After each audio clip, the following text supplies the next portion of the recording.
Hey guys, good morning. Welcome back to our channel, the Eaton Squad. My name is Addie. So for today's video, let's talk about the good news about Canada grants visa-free entry for eligible Filipinos. Details coming back.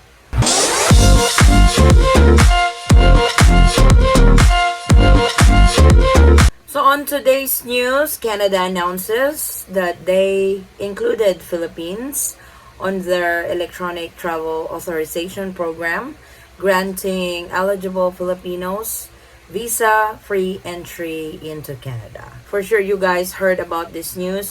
We are going to give more details. We also posted this in our community earlier, but I am going to give you guys more details. So, para ito sa mga Filipino na eligible pumuntang Canada. Ano ba ang mga kakailanganin para makapasok ka ng Canada? Canada granting eligible Filipinos visa-free entry into Canada is something new because before, if you enter Canada, you have to have a visa.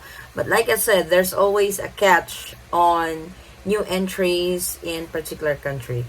So, hindi nalalayo ang Canada doon. Paano ba maging eligible para makapasok sa Canada na hindi na kakailanganin ang visa? So, tatagalogin po natin itong video ito dahil para naman ito sa mga Pinoy. So, to those foreign nationals who are watching us right now, I will also speak a little bit of English, but majority is Filipino because this involves Filipino citizens who's wanting to go to Canada for business or leisure travel. So, sa mga Pinoy na gustong pumunta ng Canada at hindi nakakailanganin ang visa para makapasok, kailangan number 1, you must have been granted with a Canadian visa for the last 10 years. So, dapat nag-grant kayo ng Canadian visa for the last 10 years. Ito po yung isa sa mga requirement para maging eligible kang makapasok sa Canada na hindi mo nakakailanganing dumaan sa proseso. So, you must have been granted a Canadian visa for the last 10 years or you are a U.S. non-immigrant visa holder. Meaning, ikaw ay isang U.S. tourist visa holder or business visa holder sa USA. Pwede kang makapasok sa Canada through their ETA program. Kung ikaw ay pasok sa isa sa mga yon, hindi mo na kailangang dumaan sa proseso para kumuha ng visa ulit. So, either of those two that we mentioned, number 1, if you have been granted a Canadian visa for the last 10 years, or number 2, you are a U.S. non-immigrant visa holder, then you are eligible for the visa-free entry to Canada. I know a lot has been confused because when you say visa-free entry into a particular country, you don't need to fall in a particular category or requirement, just like in the Philippines. When it says coming from a visa-free country, literally you don't need to have a visa to enter the Philippines. You will get a visa upon entry into the Philippines. It's not the same case in Canada. Like I said, those two categories that we mentioned, you must be one of them to be eligible for the visa entry to enter Canada. Now, if you are a current holder, kung ikaw ay kasalukuyang may Canadian visa, pwede mo yung gamitin. You can use your Canadian visa anytime. If it's still valid, you can use it. But for those Filipinos who still aspire to go to Canada, and number 1, you are not granted a Canadian visa for the last 10 years, or number 2, you are not a holder of a U.S. non-immigrant visa, unfortunately, you will still have to go through the process of acquiring a visa to enter Canada. So, sana malinaw po tayo doon.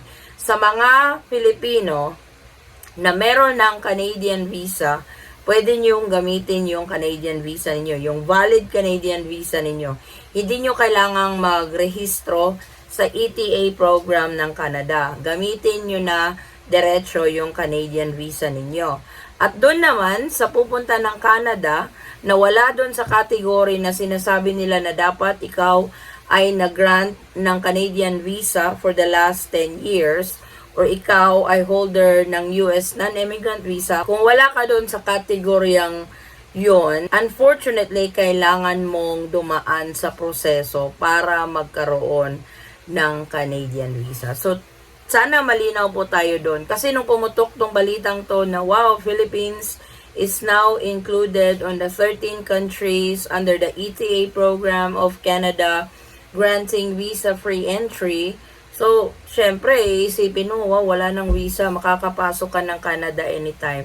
Pero sana malinaw yung mga kategoryang sinabi ko na maging eligible ka sa visa-free entry ng Canada. I'm so pleased to share that our government's going to be expanding access to the Electronic Travel Authorization program, giving more people around the world access to visa-free travel to Canada by air. That this new approach for known travelers to Canada is going to benefit those who come from 13 different countries. And in Southeast Asia, we will include Thailand and the Philippines. It only costs $7 to apply, and most applications are approved automatically within a few minutes. An ETA is valid for up to 5 years or until the user's passport expires, whichever comes first. When we know that somebody's been through the screening process recently in Canada, or who has been through the rigorous screening process even more recently in the United States, we have faith that they're going to be able to satisfy the requirements of the visa process in Canada. Kung ikaw ay eligible, kung ikaw ay number 1, na-grant ng Canadian visa for the last 10 years, and number 2, you are a holder of a US non-immigrant visa, you must go to this website. So, dito ka po na website pupunta sa canada.ca. Ito po yung sa Electronic Travel Authorization nila. Itong website na pinapakita ko, at dito po kayo pupunta sa apply online for an ETA. So, to apply, you must have a valid passport, a credit card, and an email, and answer a few questions in the online application. Kung i-click nyo po yan, meron po yung mga kategorya about the process, who can apply, how to apply after you apply. I will let you guys go through that para makita nyo kung ano yung proseso. This is a Government of Canada's official website to apply for an ETA to fly to or transit through a Canadian airport. It only costs 7 Canadian dollars. So, that's about 300 pesos sa Pilipinas. Ano nga ba ang ETA? So, ang ETA is a digital document that most visa-exempt travelers need in order to travel to or transit through Canada by air. So, this is only applicable by air. The ETA application is used by Canadian officials to conduct light touch pre-travel screening of air travelers. It costs 7 Canadian dollars to apply, and most applications are automatically approved within minutes. To apply for an ETA, travelers need only a valid passport, a credit card, and an email address and access to the internet.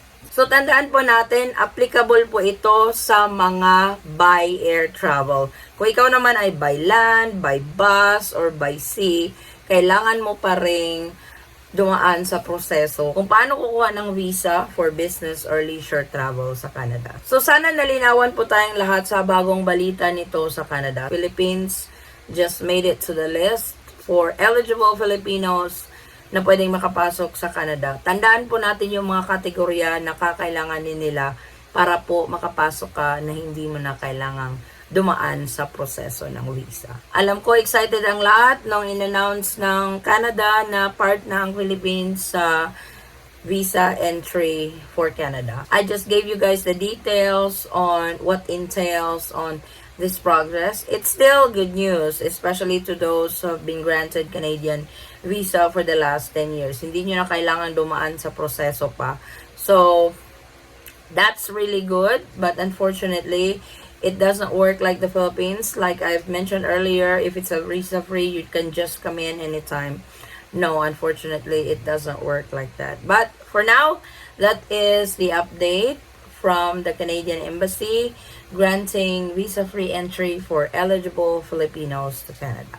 Thank you guys so much for watching. If you have any questions, concerns, or inquiries with regards to this video or in any of our travel-related videos, please comment it down below and I will try to get back to you guys as soon as I can. Or you can direct message me in our Facebook page. Same handle, the Eaton Squad. Again, guys, thank you so much. for the continued support and trust to our channel and to our family. I hope to see you on our next travel update. Stay safe, stay healthy, and God bless everyone.